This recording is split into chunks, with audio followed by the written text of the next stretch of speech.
comfortable there? What do I have? Alright, today I get to interview Coach J. Like you, I got notes on my phone. Okay. Let me find them first though. My notes.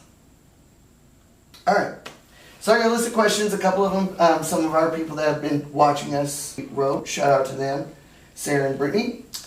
Only two? Those were the two they asked questions only that I two had people. I'm like, damn, that's it. That's not. I wouldn't have said that. No, I would have let that that shit out, man. He was like, Sarah, only two. No, more people asked, but they were asking the same question. So, what got you into fitness, Mr. Jerol Johnston? Man, I was skinny, and I was about to go to prison, and I didn't want nobody taking my booty, so I said I'm gonna start doing some push-ups and get my weight up. People laugh, but I mean, I was in shape, but not in shape, and I was like, oh shit, I'm finna go deal with some real gorillas. I have to get my weight up. That is literally what started my transformation. I said I will be able to defend myself and fight for my fucking life if I had to. That's the truth. I know it sounds crazy, but that's how I got into the shit.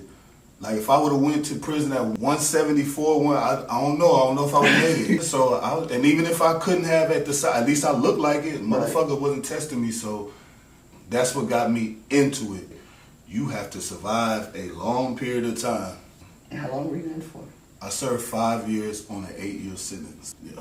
So you've been out how long? 7 years. I got out 2016. Do you feel you've accomplished a lot in 7 years? No. No? Nah. There's so much more I could have accomplished, but I was still involved in bullshit, so I wasted time, so. What was your turning point? Damn, man, dude. All right. Hey, I'm the interviewer now. Yeah, man, all right, but you ain't even find the questions no more. The turning point was a couple things, man. My mom, she found out I was doing the same shit. She wrote me a letter. She was like, yo, you still on this bullshit, and she ain't want nothing to do with me. Like, that made me feel bad. But I didn't stop, but that was kind of a turning point. But the real turning point was I was in a situation, and if I would have got pulled over, I would have definitely went right back to prison. I was out for a year, and I was like, damn, no, you tripping. And that was the real turning point. I was just like, I'm done. I can't do this shit. So yeah, that I had to go through. Gotcha. Ask the questions, yo. Hey, it's the real questions. Interesting. You're an interesting but man. We just started. We're not even a minute into the interview. So, how did the name Lion Mode come about, and when? 2020. Everybody was saying beast mode, like that was the thing. But I'm like, what type of beast are you? Like, it ain't gotta be lion mode. Like, it could have been shark mode, gorilla mode, but I just chose lion mode because I like lions. I was intrigued by the lions, so I was like, fuck it, I'm in lion mode. Y'all can be beast mode, I'm lion mode. It could have been whatever mode. The mentality of a lion. And what is that? So, the mentality to me of a lion, people have heard this before. You know, they're not the biggest, the strongest, the fastest, or the smartest. But the mentality is that I own it. Like, I own the jungle. And the lion walks around like he owns the jungle. Not too many animals are going to fuck with the lion. The mentality is, I am him. I am the king. I'm the lion. Like, you're going to have to take me down. But not too many animals go at the lion. The lion goes at everything else. So, that's the mentality. Not many are going to come at you. Look at you. That don't mean nothing. Woo. What are your plans for Lion Mode? Man, it's taking a great shift. My ultimate goal is to own a gym. But right now, we're just riding the wave of what's happening and what's been created. And we got into this bodybuilding thing, and it's been going good. So right now, the plan for Lion Mode, I still want my own gym, but I don't know. We're going to see where this takes us. Like, you know, we gotta finish the year strong. I'm very excited for everybody. Like, a lot of good things have happened, so I don't know yet. I'm not sure. Not sure. No. I'm here for it. So, next question. What's the hardest part for you when it comes to sticking with your goals? I guess wanting to rush the process.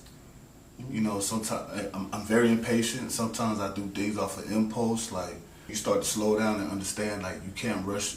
Just like in fitness, when I try to tell y'all, I can't rush the process, it's also the same when it comes to business or when it comes to anything, family, relationship, like you can't rush the process. It has to grow, it has to build, it has to go through growing pains. So I think the hardest thing for me is being patient, believing that it's really going to happen, and just waiting it out. I think that's the hardest part. Not candy. You said sticking to the goal. Yes, you gotta be specific with me. You gotta be specific. Let me see. You That was the lying? question. With your goals, you didn't say body goals. Well, I added that part. Y'all see what I be having to deal with? If you're gonna ask me a question, you need to be specific. And then I added a little 2 cents. No, you said candy. What made you decide to do bodybuilding? You. Like you did. Like I had no plans on it, but you asked me to train you, and I was like, well, fuck, how can I train someone if I haven't done it? So let me go ahead and do it real quick. Real quick. Like, let me get mine. So that's why I didn't want you to do it short April. So I said, let me get mine first. You know, push yours back to June. No, that's what happened. I was like, well, fuck, how can I train? And really, man, there's a lot of people out there that be talking shit. And I know they was like, well, he's never competed. So I went to go compete to show y'all motherfuckers I could do it if I wanted to. So really, it was both of those things, man. But it was really you. You was like, can you train me and show? I was like, I don't know shit about bodybuilding. And I told her, and I tell everybody, I said, hey, I'm new to this. So I'm very open about that, man. But we figured this shit out. And right now, we gonna ride it. But you got me into bodybuilding. You. My bad. Where does your drive come from? It's not just one thing. Like I have my son, my mother, you know, people who look at me as motivation, inspiration. My motivation comes from all those things, man. To be better for myself, you know, to change. Like when somebody says motivation, like it can't be one thing all the time because that shit gonna run out. Like so, me, I have multiple sources that I go to for motivation because, like they say, you're not always gonna be motivated. So it's not just one thing for me. It's a combination thing. Yeah. Yeah, I just want to show people, man, like, just do it. Like, honestly, if I can do it, man, like, I'm normal, I'm average, I'm regular, man, anybody can do it, man. And I'm just talking about losing weight, transforming your life. Like, you can transform your life, man, like, honestly. It ain't even got to be fitness at this point, so I just try to show people, man, just go for it. Just do it. And you start to feel better. Yes, way better. We're in Atlanta right now, by the way. Pop surprise. I didn't even know. This fool tell me when we get in the car and we're driving in the rental. Oh, by the way, I got a show. I'm like, what? Yeah. So, I was on 10 from that moment. I was on 10 anyways. But I was on 10 like, oh, let's get it. So make sure he was good. He ate his meals. He was right on it. Got to sleep, chilled, and came and dominated. It does take hard work. It does take dedication. It takes a daily grind. And even if you're not going to be a bodybuilder, transform your life to be the best version of you. Take care of everything else. Why not take care of your body? So that's why we are walking billboards for it. We understand it. We believe in it. We know it's hard. He's had everything and then some thrown out his way for the whole, year? It's coming up on our 1 year anniversary of being actually just lion mode, bringing me on. When we decided to link up, it was like, okay, this is a sacrifice, we got what we got to do, and now we've built up to where it is now. Not only did I compete, Jerol competed. We got Vic and Gant coming up. We've got Nori. We got my young gunners, Vic, man, Gant. When I tell young you, gunners. These people individually are a force to be reckoned with. They really. Hey, but, y'all really made me like, man, let me go ahead and do this real quick, man. Like, I got to make sure I'm ready because I know my niggas is coming with it, man. You do talk shit, so you got to make sure you back it up. Okay. But shout out to all our athletes because we can only just tell you what to do. You got to actually do it, and every single one of you gave 100%, and it shows. So the fact that we're feeding off each other, yeah, we're strong individually, but together it's like how me and him are. We don't need each other. We're a unit. But together, it's like, oh, we are forced to be reckoned with, but it's because we believe in each other. We know we're built for bigger. So that's why we do this.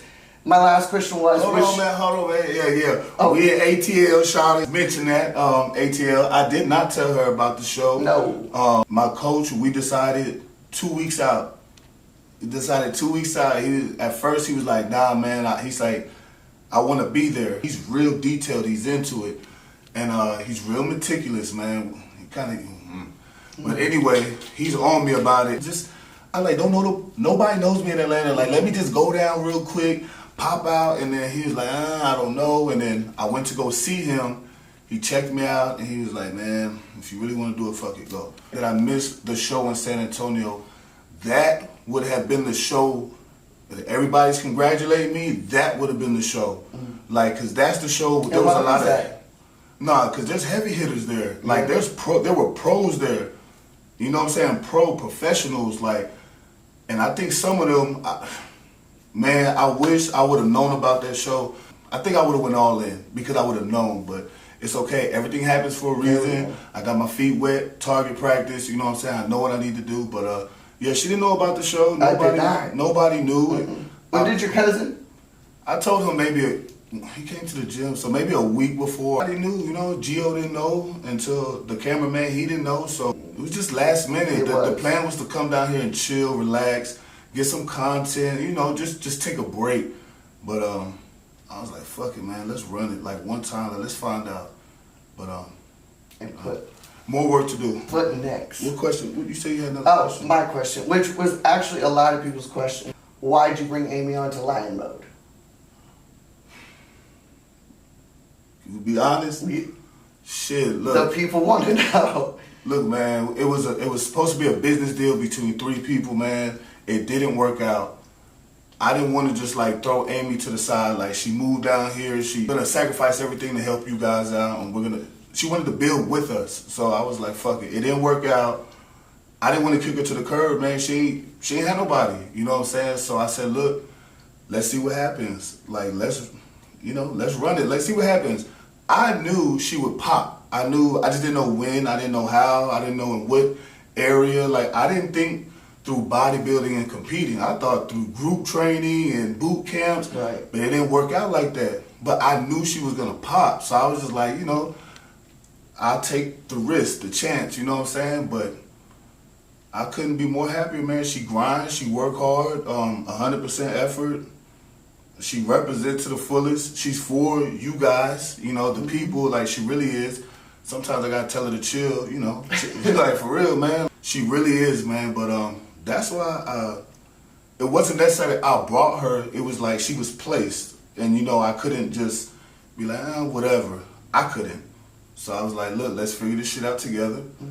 And we have not figured it out, but we're working on it. And it's getting better daily, so. Well, I appreciate it. Big time. Yeah, we good, man. That's the end of the interview. All right, you're the interviewer. This is your show. You're running well, it. Thank you. And what we got to say, we got to like, subscribe, Thank you. share, like, subscribe, share, comment. All the above. And make up. sure you share it. And that basically summed up everything that you wanted to know about Jerol so far. Oh, another one. How old is he really? That was another one. How old are you? Me? Really? Because they were saying the first one, you was 45. And I was like, what? So I had to go back. And I guess I said 4 or 5 and 45. I'm not as old as you. They assumed you're 45. Look, honestly. So then they heard you said 40. I'm honestly 48 years old. I'm 48 years old. I thought you didn't lie. Oh. 40. 40. So, he don't look his age, that's for sure. But, again, congratulations on him to the win this weekend in Atlanta. I'm very, very happy you brought me along. I appreciate it. I appreciate you bringing me along with Lion Mode as well. I'm excited for what's going to happen in the future because I know it's going to be lit. We grind way too hard for it not to be. And we lead by example, so. And there's nobody like us. At all.